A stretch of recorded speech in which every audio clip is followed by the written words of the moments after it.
Have you noticed that there's this strong push in modern society for us to be rational? Well, what if logic and rationale are not as foolproof as they seem?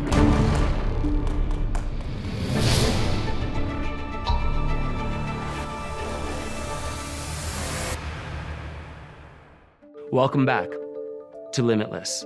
Today we're talking about the irrational. And Friedrich Nietzsche even said, the irrationality of a thing is no argument against its existence, rather, a condition of it. So what I'd like to do today is to break you outside of your thought box, outside of your comfort zone, that logical, practical bubble that we typically feel comfortable in. Today I'd like to bring you into something a little bit more irrational, an irrational evolution. So what is truth? That thing that we all seem to be striving for, that thing that we believe will actually solve some of these ecological and societal issues that we face. The ancient Greeks believed what is memorable and what is passed down, that is truth. Plato said what abides in the world of perfect forms is truth. Then you go to Asia. In the East, there are many beliefs of a more holistic form of truth, the balance of nature. Well, what about the Lakota, Native American tribe? They believe that the clashing of ideas brings forth the spark of truth, meaning that what truth is something that lies within the social context. It's in between the lines, a little bit more elusive than we may believe. So these are all different cultures with different ideas of what truth really is. So how do we get there?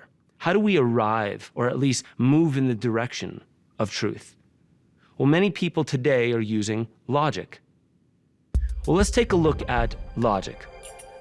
Let's just say you have a sphere, and inside the sphere, you have what you know that you know. Right outside the sphere is what you know that you don't know. So all of this, what you know and what you know you don't know, will inform your logic. But all that empty space around it, the things that you're not even aware of that you don't know, this is where logic breaks down. I'll give you an example. Two children, side by side. Both of them have puzzles, 500 pieces each. Each of them, both children, have constructed their puzzles, 499 pieces of them, and they have one piece left, but it won't fit. It makes no sense to them. Why doesn't this one piece fit? Neither of them understand that the other child sitting right next to them has the solution to their problem. The solution is as close as this other child is to them. All they have to do is hand each other their piece, problem solved. But they're spending more time on figuring out this one piece than they took on the entire puzzle. This is an example of inferior logic in action. So the real question is, what is the other vehicle?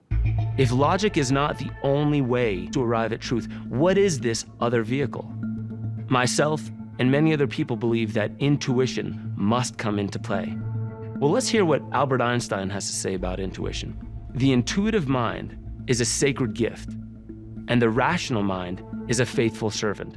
We have created a society that honors the servant and has forgotten the gift. Isn't this true? Well, this is Albert Einstein, one of the most celebrated minds in all of science, saying that the intuitive mind is the superior one. So let's take a look at the difference between things that you sense through your sense organs and things that you intuit using this abstract thing called intuition.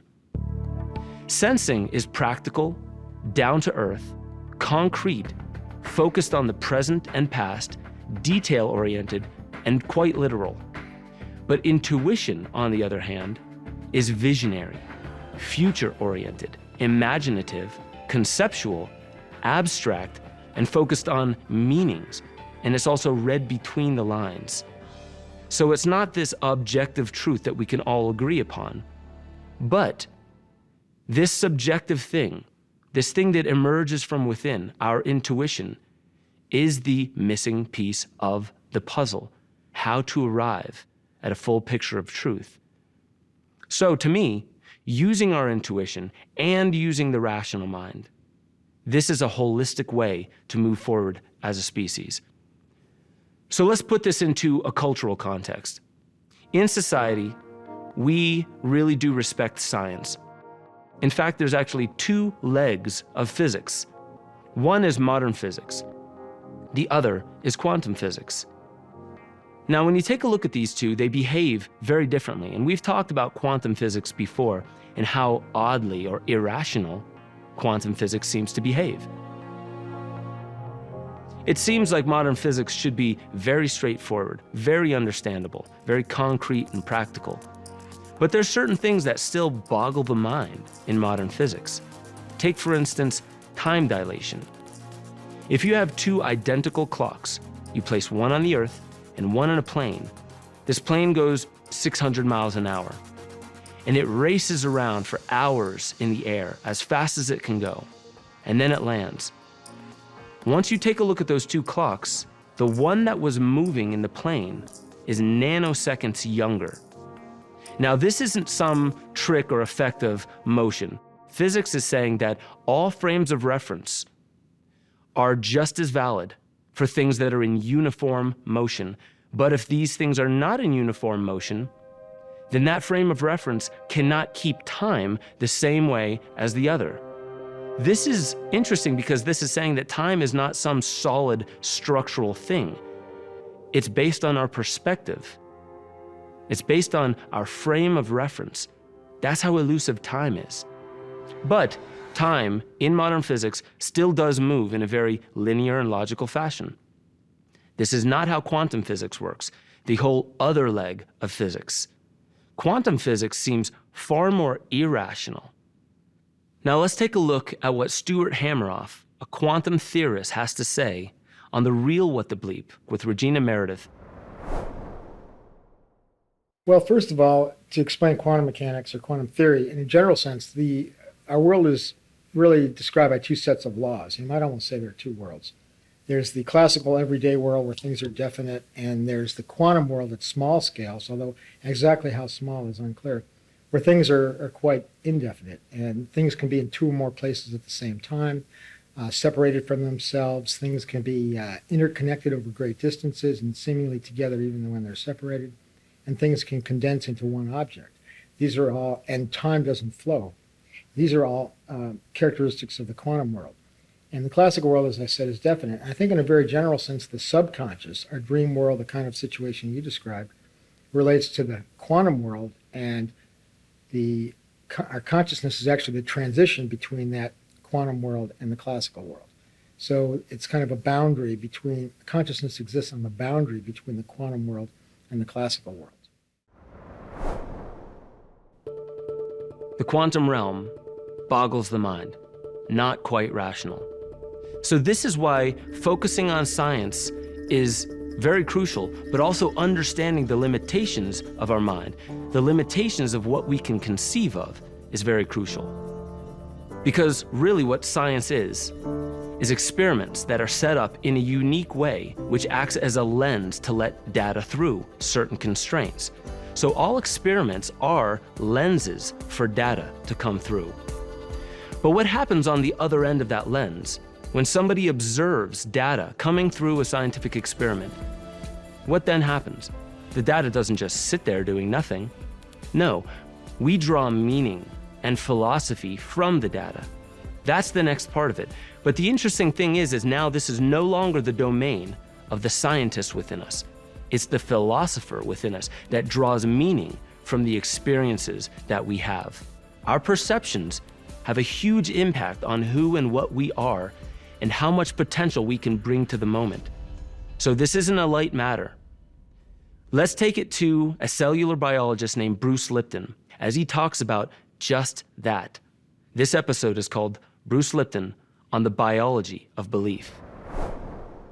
And this is what the new biology is taking us back to, is that before we saw ourselves as victims. If there was something wrong, we'd go to the outside. We'd look for a drug or a chemical to correct the functioning of the system. Now, with the new biology, we're recognizing that we can adjust our own chemistry, but we have to do it through our consciousness and our issues of our perceptions of how we see the world, and why that's really a freeing up is that, think about it this way, it's easier to change your perceptions than it is to change your genes.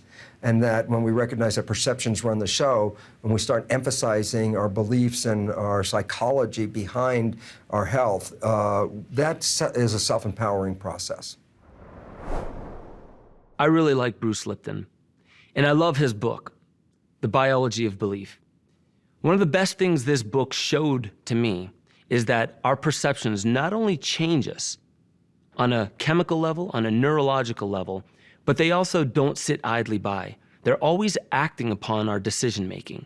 In a sense, you could say they're always steering the ship, whether we're awake or asleep. And some people believe that our entire species is largely asleep. So we are being driven in this way by our beliefs, logical or not. I want to give you an example of this. I'm going to show you an optical illusion, and I'll explain the optical illusion of it, but it will still work. You'll notice that this image has a lot of unique colors to it. It kind of looks like a negative of a photograph. There's a dot in the center. I want you to focus on that dot. Stare directly at that dot and only the dot. Your peripheral vision is going to be able to see the rest of the image, all the colors, all the shapes, so you might be able to make out a little bit of what this image is. But as you're staring at it, your eyes right now are adjusting to the color gradient. And what I'm going to do is change the image. The image is really only going to change in color, but as it changes, I want you to keep your eyes on that dot. Don't move them from the dot. And if you do this correctly, you'll see exactly what I'm getting at. So keep staring at the dot, and this image is going to change now. Now you might notice, as you're staring at the dot, that there's a beautiful color image that has emerged. But now adjust your eyes. Notice that there is no color. It's a black and white image. Very interesting that your eyes put the right colors in the right places. You saw a color image when there was no color present. There is a scientific explanation for this. Again, it's the McCullough effect. But the fact is, you were seeing color when no color was present. Your mind was filling in the blanks. And we do this all the time, in many different scenarios. I could show you 100 different optical illusions to drive home this point, but I think that's enough to show you that we fill in the blanks when we don't understand something, when our logic falls short and becomes inferior to a superior form of logic that is true.